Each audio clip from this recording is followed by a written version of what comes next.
पाकिस्तान तहरीक-ए-इंसाफ ने नए लॉन्ग मार्च की धमकी दे दी है। ये लॉन्ग मार्च कब होगा, कैसे होगा, ये हम आपको आज के वीलॉग में बताएंगे।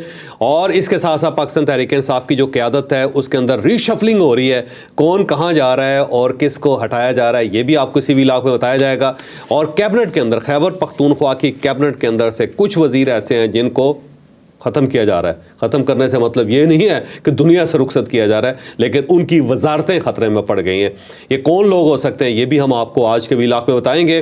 और साथ साथ पाकिस्तान तहरीक-ए-इंसाफ ने इस्टेब्लिशमेंट के साथ मुज़ाकरात करने के लिए भी हाथ आगे बढ़ा दिया है। ये कौन लोग हैं जो हाथ बढ़ाना चाहते हैं और क्या करना चाहते हैं, ये भी आपको इसी वीलॉग में बताया जाएगा। और इमरान खान साहब ने एक और धमकी दे दी। उन्होंने कहा जी चेयरमैन नैब और साथ साथ जज नासिर जावेद राना साहब जो हैं उनके ख़िलाफ़ मैं कार्रवाई करूँगा। तो इमरान खान साहब के दिल में एक और गिरा पड़ गई है। इमरान खान साहब की ये गिरहें क्यों नहीं खुल रही, ये भी आपको इसी वीलॉग में बताया जाएगा। और एक खुशखबरी अफ़गानिस्तान से पाकिस्तान को मिली है कि टीटीपी के लोगों को अब सरहदों से हटाया जा रहा है, दूर बसाया जा रहा है। और साथ साथ तालिबान पाकिस्तान के साथ चलना चाहते हैं। क्या पाकिस्तान इसके साथ मुतमईन होगा या नहीं होगा, ये भी आपको इसी वीलॉग में बताया जाएगा। लेकिन वीलॉग की तरफ जाने से पहले अगर आपने अभी तक चैनल सब्सक्राइब नहीं किया तो इसे सब्सक्राइब कर लीजिए और ये जो बेल आइकन है इसको ज़रूर प्रेस करें ताकि नोटिफिकेशन आपको मिलता रहे। और ये याद रखें कि हर अच्छी बात सदका जारिया होती है। अगर आपको ये बातें अच्छी लगें, अगर ये वीलॉग अच्छा लगे तो किसी न किसी के साथ ज़रूर शेयर कीजिएगा। अस्सलाम वालेकुम नाजरीन, मैं हूं फ़रूख अब्बास न्यूट्रल बाय जावेद चौधरी। मैं नाजरीन सबसे पहली स्टोरी जो है हमारी, वो मैं कहूँगा थोड़ी सी अजीबो-गरीब है। तहरीक-ए-इंसाफ की सियासत को समझने के लिए इंसान के पास एक ज़हन नहीं, कम से कम दो होने चाहिए क्योंकि एक ज़हन से आप सोचेंगे तो आप समझ ही नहीं पाएंगे कि आखिर ये करना क्या चाह रहे हैं। एक तरफ ये धमकी दे रहे हैं कि हम लॉन्ग मार्च करने जा रहे हैं और हम शदीद किस्म का लॉन्ग मार्च करेंगे, रास्ते बंद कर देंगे, पंजाब के रास्ते बंद कर देंगे, हम केपी के, और इस दफ़ा हम नहीं छोड़ेंगे। क़यादत हमने तब्दील कर दी है, गंडापुर साहब पे एतबार ख़त्म हो चुका है। और फ़ौरन बाद एक और स्टोरी आ जाती है, कहते हैं जी कि हम तो इस्टेब्लिशमेंट से राब्ते को तैयार हैं, हमारे अपने इदारे हैं, हम तो बिल्कुल उनसे बात करेंगे। तो आखिर पीटीआई करना क्या चाह रही है? क्या वाकई इस दफा बड़ा कोई लीथल लॉन्ग मार्च होने जा रहा है या पहले की तरह सिर्फ सब कुछ होम्योपैथिक ही होगा? डिटेल से स्टोरी जानिए जावेद चौधरी साहब। अभी जुनैद अकबर साहब के दो इंटरव्यूज़ हैं और एक हामद मीर साहब को इंटरव्यू, दूसरा उनका वसीम बादामी साहब को इंटरव्यू है। और जुनैद अकबर साहब जो नए कायद डेवलप हुए हैं पाकिस्तान तहरीक-ए-इंसाफ के और अब पब्लिक अकाउंट्स कमेटी के चेयरमैन भी हैं। और आतिफ खान, शकील खान और ये सारे जो लोग हैं ये अब इमरान खान साहब के साथ जुड़ गए हैं। ये गंडापुर साहब के मुखालिफ ग्रुप है और गंडापुर साहब की वजह से ये कभी इमरान खान साहब के साथ कनेक्ट नहीं हो पाते थे। जुनैद अकबर साहब सारा दिन जेल के सामने बैठे रहते थे, लेकिन इमरान खान साहब के साथ इनकी मुलाकात नहीं होती थी। और अब ये जो सारी सफारतकारी की है मिसाल यूसुफ़ज़ई और काजी अनवर साहब जो वकील हैं और बड़े मशहूर वकील हैं, कि उनकी मेहरबानी से इमरान खान साहब के साथ ये रास्ते खुले। और साथ साथ जो बुशा बीबी जब गई पेशावर बैठी और उन्हें अंदाज़ा हुआ कि उनके साथ हो क्या रहा है, फिर मानसेरा के अंदर जो मीटिंग की थी जिसमें उन्होंने सबको बगैरत करार दे दिया था और उसमें सब लोग उठ के चले गए। असद कैसर साहब भी वहाँ से चले गए, तो सलमान अकर राजा साहब तो लड़ पड़े थे और वहाँ ठीक ठाक किस्म की लड़ाई हो गई थी। तो उसके बाद बीबी ने फिर सारी रिपोर्ट बना के इमरान खान साहब को बताना शुरू किया कि आपकी पार्टी के अंदर हो क्या रहा है और कुछ जेन्युइन लोग हैं उनको अगर आगे लाया जाए तो बहुत कुछ फ़र्क पड़ सकता है और बहुत चीज़ें ठीक हो सकती हैं। तो अब जुनैद अकबर को इमरान खान साहब ने गवर्नमेंट के साथ मिलकर, ये ज़हन में रखिएगा कि गवर्नमेंट के साथ मिलकर ख्वाजा आसिफ साहब मैसेज लेके गए थे प्राइम मिनिस्टर के पास। प्राइम मिनिस्टर की इजाज़त से फिर जुनैद अकबर को पब्लिक अकाउंट्स कमेटी का चेयरमैन बनाया गया। तो एक खामोश किस्म की सफारतकारी गवर्नमेंट और पाकिस्तान तहरीक-ए-इंसाफ के दरमियान हुई जुनैद अकबर के लिए, ठीक है। और उन्हें पब्लिक अकाउंट्स कमेटी का चेयरमैन बना दिया गया। फिर उसके बाद अब खैबर पख्तूनख्वा के अंदर बहुत बड़ी तब्दीलियाँ आ रही हैं। कुछ कैबिनेट है के लोग हैं वहाँ पे जो बहुत करीब हैं गंडापुर साहब के, और गंडापुर साहब को उनके ऊपर बड़ा ट्रस्ट है और दूसरा फरीक ये समझता है कि सब पैसे कमा रहे हैं, उन सबको फारिग किया जा रहा है। तो अनकरीब आपको 2-4 दिनों के अंदर वहाँ पे मेजर शिफ्ट नज़र आएगी। तो गंडापुर साहब अकेले हो जाएंगे वहाँ पे और फिर उसके बाद जो वजारतें दी जाएंगी वो आतिफ खान ग्रुप के लोगों को दी जाएंगी। तो मेन चीज़ें जैसे ख़जाना है उसके अंदर ऊपर आतिफ खान के लोग बैठ जाएंगे, जैसे कि वहाँ पर इतलातुन नशियात है उसके ऊपर आतिफ खान के लोग बैठ जाएंगे। अब कुछ लोग ये भी कह रहे थे कि बैरिस्टर सैफ साहब को भी फारिग किया जा रहा है, उनकी जगह नए लोग आ जाएंगे जो ज़ाहिर मीडिया को डील करेंगे। फिर इसके साथ साथ वहाँ पे जो डेवलपमेंट का काम होता है, जो एक ऐसी वजारत है जो सारी डेवलपमेंट जिसके पास फंड्स हैं, वो अभी आतिफ खान के लोगों के पास चली जाएगी। फिर इसके साथ साथ जो माइनिंग है और बाकी जो काम वहाँ पे हो रहे हैं, यानी ऐसी चीज़ें जहाँ से कमाई की जा सकती है और गंडापुर साहब की जो कैबिनेट के लोग हैं वहाँ से ठीक ठाक कमाई कर रहे हैं, तो सारी की सारी वजारतें जो होंगी आतिफ खान के पास चली जाएंगे। और ये जो ग्रुप है ये इंश्योर करेगा कि यहाँ पे अब करप्शन कोई नहीं होगी, डेवलपमेंट बहुत ज़्यादा होगी। वजारत दाखिला भी, होम मिनिस्ट्री भी जो है गंडापुर साहब के हाथ से निकल जाएगी और अब वो किसी और के पास होगी। तो वहाँ पे आतिफ खान का जो ग्रुप है वो अब तगड़ा हो रहा है और वो पूरी फोर्स के साथ आगे आ रहा है और उसके पास वसाइल भी होंगे। और गंडापुर साहब जो है ना, आप ये समझें कि चीफ मिनिस्टर तो होंगे लेकिन उनके पास को बहुत ज़्यादा इख्तियारात नहीं होंगे कि वो को बहुत बड़ा काम कर सकें। और इसके साथ साथ अब एक लॉन्ग मार्च जो है ना वो ज़ाहिर जुनैद अकबर साहब ने अनाउंसमेंट की है और इससे पहले थोड़ी थोड़ी इतलात आनी शुरू कर दी थी कि ग्रैंड अलाइंस बन रहा है और ग्रैंड अलाइंस जो है ना उसको ये इख्तियार दिया जा रहा है कि सब लोग मिल के एक बड़ा लॉन्ग मार्च लॉन्च करें और वो फिर इस्लामाबाद पहुँचे और यहाँ पर आके बैठे। तो अब ये लॉन्ग मार्च जो है मुझे लगता है जुनैद अकबर और आतिफ खान साहब जो है इनके सर पे पड़ जाएगा और साथ मौलाना फजलुर रहमान साहब को राज़ी किया जा रहा है, महमूद अजहर साहब को राज़ी किया जा रहा है। मौलाना के बारे में मेरा ख्याल ये है कि वो साथ चलने का ऐलान तो करेंगे लेकिन लॉन्ग मार्च में शरीक नहीं होंगे क्योंकि मौलाना फजलुर रहमान साहब को नुकसान है और साथ ही गवर्नमेंट ने एंगेजमेंट का फैसला भी कर लिया, तो गवर्नमेंट अब इन्वॉल्व करेगी मौलाना फजलुर रहमान साहब को।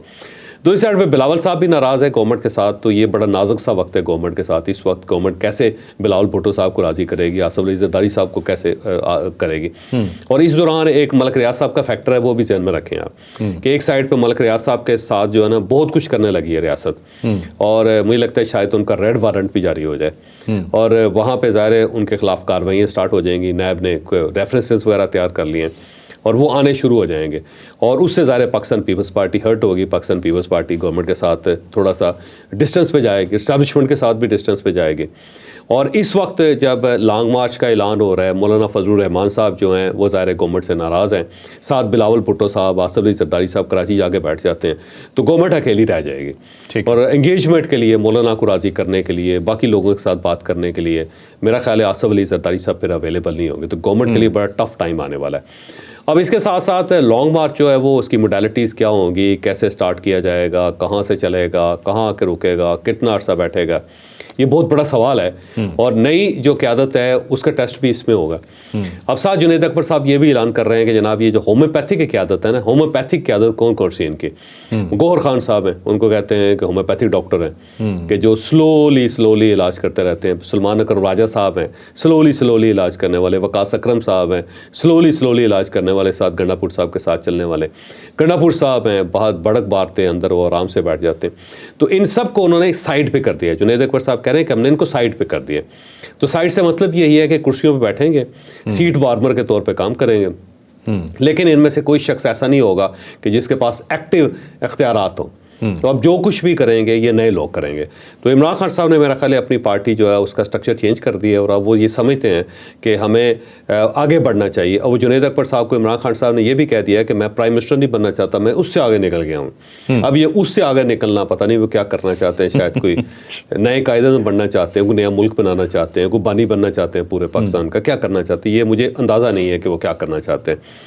लेकिन ये जो टाइमिंग है ना वो बड़ी दिलचस्प है। टाइमिंग इसलिए दिलचस्प है कि उस साइड पे ट्रंप आया हुआ है, ट्रंप ने पूरी दुनिया को नथ डाली हुई है, रोज़ वो कुछ ना कुछ कर देते हैं। तो मेरा ख्याल है वो ट्रंप की को मुतवज्जो करने के लिए, उनकी तवज्जो हासिल करने के लिए इमरान खान साहब ने ये फैसला किया कि यहाँ सड़कों के ऊपर ज़रा ठीक ठाक किस्म का तमाशा लगाया जाए, खबरें बाहर जाएंगी, इंटरनेशनल मीडिया पे जाएगी और ट्रंप को पता चलेगा कि पाकिस्तान के अंदर भी कुछ हो रहा है। सिर्फ कोलंबिया के अंदर या मैक्सिको के अंदर नहीं हो रहा है, चाइना के अंदर नहीं हो रहा, या डीप सीक एक ऐप नहीं आ रही और उससे हमें क्राइसिस नहीं है, पाकिस्तान के अंदर भी हो गया हुआ है। तो फिर वो मुतवज्जो होकर कुछ ना कुछ करेंगे।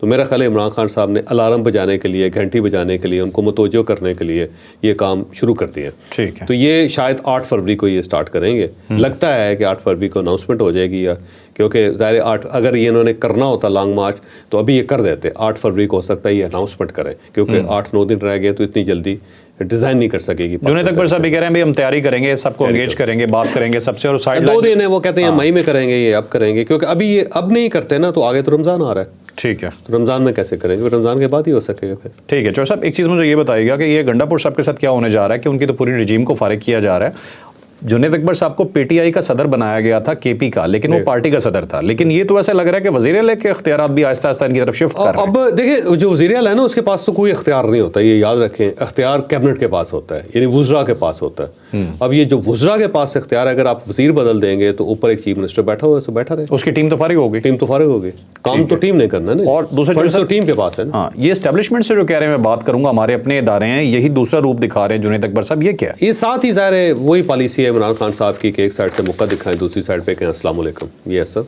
अस्सलाम वालेकुम। ये बेसिकली ये है। और जुनैद अकबर साहब ने इसको उठा लिया है, तो वो ये एक साइड पे ये ठीक ये है, करेंगे। ठीक। चले ये हो रहा है मौका भी इस्लाम ठीक। चले अब चलते हैं जी नेक्स्ट स्टोरी पे। नेक्स्ट स्टोरी है हमारी जी इमरान खान साहब के हवाले से। उनका जी ट्वीट आया है, उसके अंदर उन्होंने फिर बहुत सख्त ज़ुबान इस्तेमाल की। उन्होंने कहा जी ये जो कठपुतली हुकूमत है, ये तो नाश्ता भी अपनी मर्जी से नहीं कर सकती। अच्छा, उसके बाद वो कह रहे हैं जी दोबारा के ये कमीशन नहीं बना रहे, इनके दिल में चोर है, बहुत सारी बातें की हैं। उन्होंने कहा करोड़ों रुपए लगा के मुझे फंसाया जा रहा है कि मतलब जो जजेस को और वकीलों को पैसे दिए जा रहे हैं सिर्फ कि मैं अंदर रह सकूँ। या खान 50 करोड़ 50 करोड़ का इन्होंने फिगर काउंट इसके अंदर जो है ना कोट कर दिया। इसी तरह जैसे 35 पंक्चर थे। ठीक है। इसी में जो साहब उन्होंने आज एक नई बात कर दी है। उन्होंने जी 2 नए अहदाफ अपने बता दिए। उन्होंने कहा जी चेयरमैन नैब को और जज नासिर साहब को मैं नहीं छोड़ूंगा, नासिर जावेद साहब को। वो कहते हैं उनके खिलाफ मैं कानूनी कार्रवाई करने जा रहा हूं, ये मुझे सियासी इंतकाम का निशाना बना रहे हैं और एस्टेब्लिशमेंट के आलाकार हैं।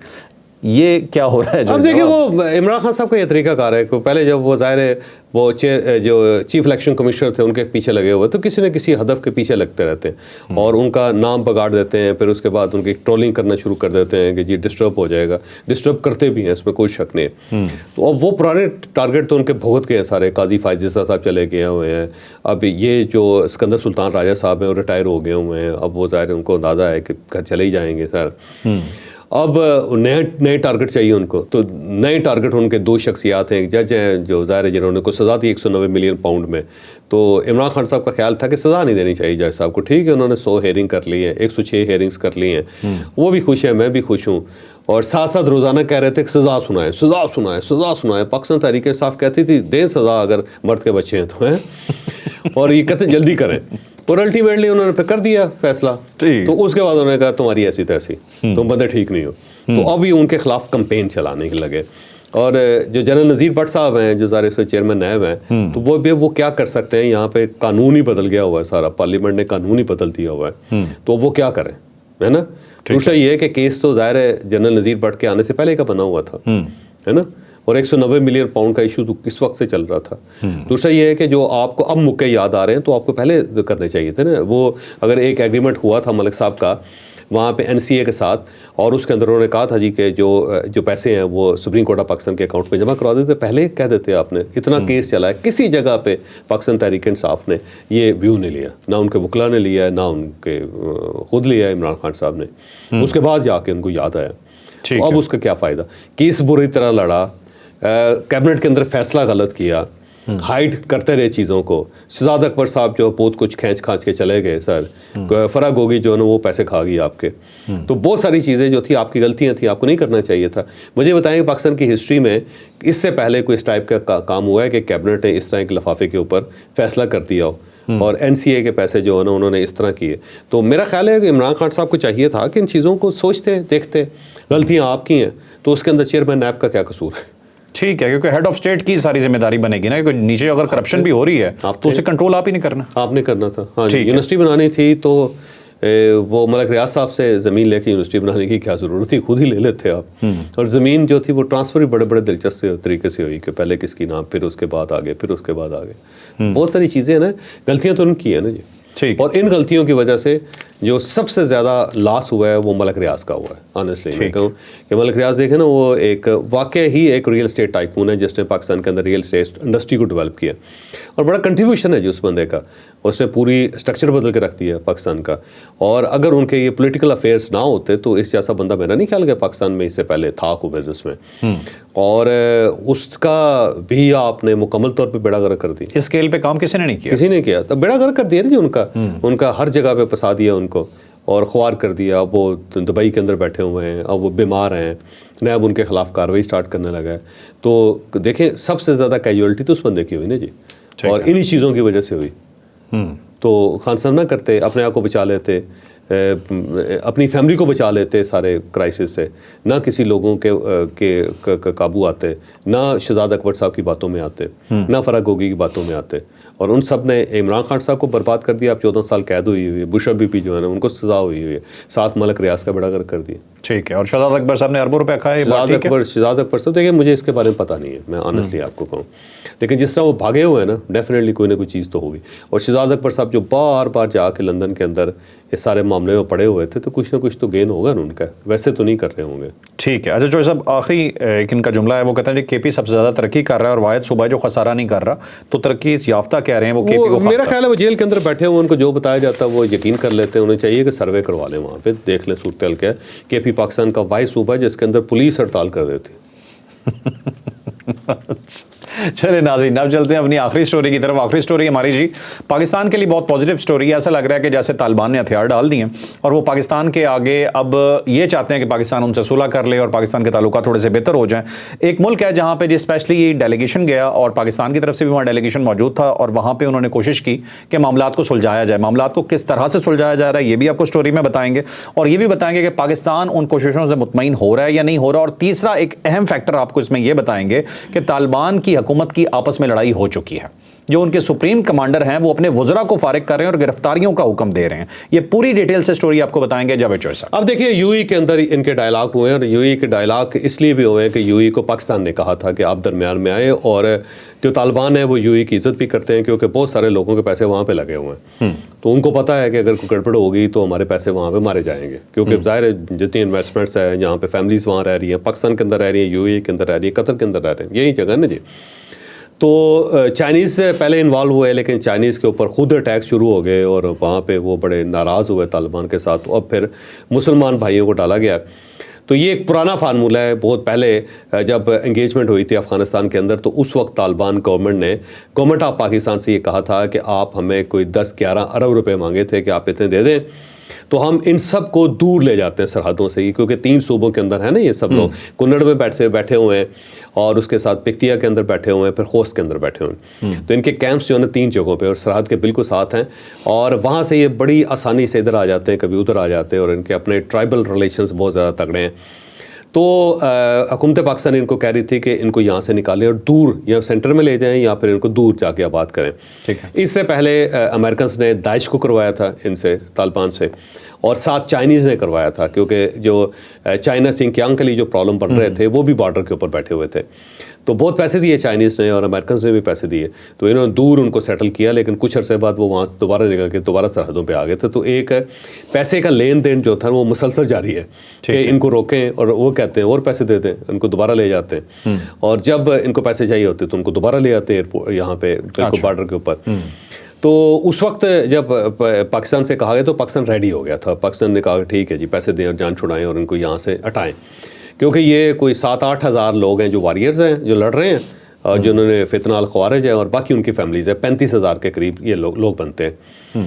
तो इसलिए बड़ा ऑपरेशन भी नहीं हो सकता कि ज़ाहिर फैमिलीज़ का क्या कसूर है, कितने लोगों को मारा जाएगा, और ये लोग ज़ाहिर अपनी फैमिलीज़ के अंदर छुपे होते हैं। तो अब उसके बाद फिर किसी ने बताया उनको कि आप इससे पहले देख लें कि दाइश के साथ भी ये हुआ था, और जो चाइनीज़ हैं, जो पैसे चाइनीज़ ने दिए वो उसके साथ भी यही हो रहा है, अमेरिकन के पैसों के साथ भी ये हो रहा है। पूरा CIA का वहाँ पे डायरेक्टोरेट है और वो रोज़ाना पैसे देता है इनको, और फिर उसके बाद ये वापस आ जाते हैं। ठीक है। तो उन्होंने कहा कि ये तीसरे आप होंगे सौदागर यहाँ पे, आप भी यहाँ पे फंस जाएंगे, और आपको हर महीने जो है 1-2 अरब रुपया इनको देना पड़ेगा, और पता चलेगा कि ये तो मुसलसल एक पैसे की सप्लाई शुरू होगी गवर्नमेंट ऑफ पाकिस्तान की तरफ से, तो ये ना करें। उस वजह से पाकिस्तान पीछे हट गया, उन्होंने कहा कि नहीं जी आप अपने तौर पर करें। अब मुझे लगता है कि ये एग्रीमेंट हो गया हुआ है, और पाकिस्तान तो पैसे नहीं देगा, लेकिन मुझे लगता है यूएई पैसे दे देगा पाकिस्तान के बिहाफ पे। अच्छा। और वो गारंटर होगा इनका कि जी आप यहाँ से हटाएं। तो उसके बाद मेरा ख्याल है कोई 150 के करीब उन्होंने लोग जो है ना यहाँ से उनको डिस्प्लेस किया है, और पायलट प्रोग्राम के तहत प्रोजेक्ट के तौर उनको सरहदों से आगे ले गए, और बाकी लोगों को भी ये लेके जा रहे हैं, और यहाँ से वो हटा देंगे, और उसके साथ साथ कहेंगे कि ठीक है जी अब देखें मसला हो गया। लेकिन पाकिस्तान का इशू ये वो कहता है जी यहाँ रहे या वहाँ रहे या वहाँ रहे, पाकिस्तान के अंदर इनको किसी किस्म की इंटरवेंशन नहीं करनी चाहिए, ये इजाज़त नहीं दी जाएगी, और ना ये लोग नज़र आएंगे। अगर ये पाकिस्तान में नज़र आए कुछ कार्रवाई की तो फिर इसका मतलब ये हुआ कि आप फिर इनको सपोर्ट कर रहे हैं, तो हमारी बला से यहाँ बैठे हैं या वहाँ बैठे हैं या वहाँ बैठे हैं। लेकिन पाकिस्तान के अंदर इनको कोई कार्रवाई नहीं करनी चाहिए। बेशक अपनी सिटीजनशिप दे के वहीं रख लें जो उन्हें, मर्जी लेकिन करें, इधर ना आए। इधर ना आए, बस ठीक है। पाकिस्तान का क्लेम ये है सारा। लेकिन अब जाहिर है तालिबान कोशिश तो कर रहे हैं, लेकिन ये ज़ाहिर बड़ी ब्रेक थ्रू है, तो पाकिस्तान को इसका बड़ा फ़ायदा है। इसके साथ साथ तालिबान की आपस में बड़ी लड़ाई होगी। उनके डिप्टी फॉरेन मिनिस्टर हैं शेर अब्बास तानकज़ई, उन्होंने एक फंक्शन के अंदर खड़े होकर, कोई कॉन्फ्रेंस थी उसके अंदर खड़े होकर कह दिया था कि ये जो हमने ख़वातीन की तालीम के ऊपर पाबंदी लगाई हुई है ये ज़्यादती है और हमें ये पाबंदी वापस ले लेनी चाहिए, और मैं इस चीज़ के ख़िलाफ़ हूँ। अब ये जो तालिबान की मेन फ़िलासफ़ी है, जो इस्लाम की तशरीह वो करते हैं उसके बिल्कुल ख़िलाफ़ था, और जो उनके सुप्रीम कमांडर हैं, अमीर हैं हैबतुल्लाह अख़ुंज़ादा, तो उसके ऊपर उन्होंने नोटिस ले लिया। उन्होंने कहा जी इसको पकड़ के गिरफ़्तार करके मेरे पास लेके आएँ, और अब उनके बारे में ये कहा जा रहा है कि वो फ़रार हो गए अफ़गानिस्तान से, वो यूं ही चले गए क्योंकि वहाँ पे फैमिली रहती है। और कुछ लोगों का ये भी कहना है कि नहीं वो अंदर ही छुपे हुए हैं, बल्कि उन्होंने फिर एक ऑडियो मैसेज बना के कह दिया कि जनाब मैं यहीं पे हूँ लेकिन मैं बहुत ज़्यादा बीमार हूँ और मुझे कोविड टाइप एक चीज़ लगी हुई है, और ऐसा ना हो कि मैं बाहर आऊँ तो सब लोग बीमार हो जाए, मुल्ला साहब भी बीमार हो जाए। तो उन्होंने इस टाइप की बात करके अपनी जान छुड़ाने की कोशिश की है। लेकिन ये जहन में रखें कि वहाँ पर तालिबान के अंदर ठीक ठाक किस्म के इख्तलाफात हैं, और जो मुल्ला याकूब हैं उनके हकानीस के साथ इख्तलाफात हैं, हकानीस के मुल्ला याकूब के साथ इख्तलाफात हैं, और सारे जो अमीर अख़ुंज़ादा हैं उनके साथ भी सबके मामले तो वहाँ पे ख़राब हो रहे हैं, वहाँ पे फूट पड़ गई हुई है। और अभी इस फूट का क्या नतीजा निकलता है, पाकिस्तान को फ़ायदा होता है या पाकिस्तान को नुकसान होता है, सरदस हम कुछ नहीं कह सकते। आने वाले दिनों में ये चीज़ें सेटल डाउन होंगी, फिर पता चलेगा। ठीक है, और ये लग रहा है कि ये बेसिकली गिरफ्तारी की खबर ठीक है, क्योंकि ये शेर अब्बास तानकज़ई साहब जो हैं वीडियो पैगाम दे देते, अगर बीमार भी होते तो वीडियो पे आने में तो कोई मसला नहीं। हाँ सही बात। ठीक, नाज़रीन आपने आज का व्लॉग देखा, यकीनन इन्फॉर्मेटिव रहा होगा। लाइक शेयर सब्सक्राइब करना बिल्कुल नहीं भूलना। इजाज़त दीजिए, अल्लाह हाफ़िज़। पाकिस्तान जिंदाबाद।